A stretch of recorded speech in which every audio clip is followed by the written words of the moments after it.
Hi, my name is Stephanie, and I'm your instructor, and I'm going to be presenting just a brief overview of the components of a lesson plan, just in case if this is new information for you. If it's not, feel free to listen. This is just a short presentation.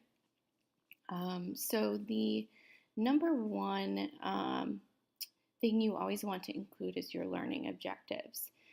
So these are different from goals in that they are going to show what exactly the students will be able to do at the end of the lesson. So keep in mind this is different from what they will be doing in the lesson. This is a result of the learning. So what will the product be at the end of the lesson? What will they know? What will they be able to do, demonstrate? It needs to be measurable. In addition, you can put your overall goals for the unit. And then also the most important is having an assessment in the lesson plan. This way you can measure, what your students learned from the lesson, what you need to cover still, what gaps are there in knowledge. So those are the most important things you want to include.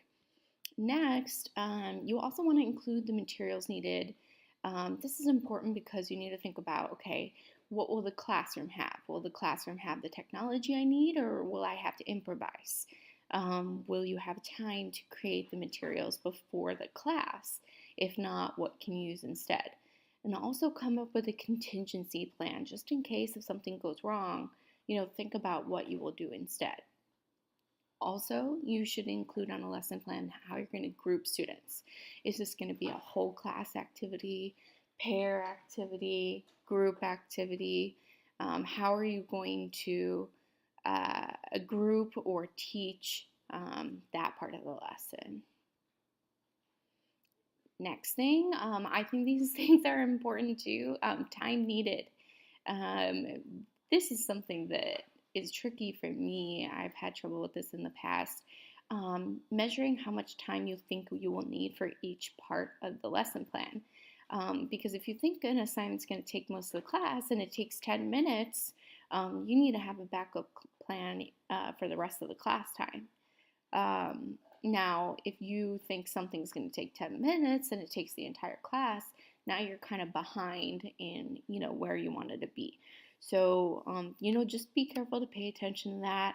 You don't want to find that at the end of the semester you only covered a fourth of what you wanted to cover, or in whatever time frame your class is.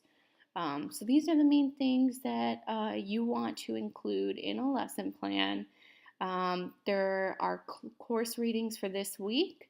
Make sure you read those, the assigned readings for the week. Thank you.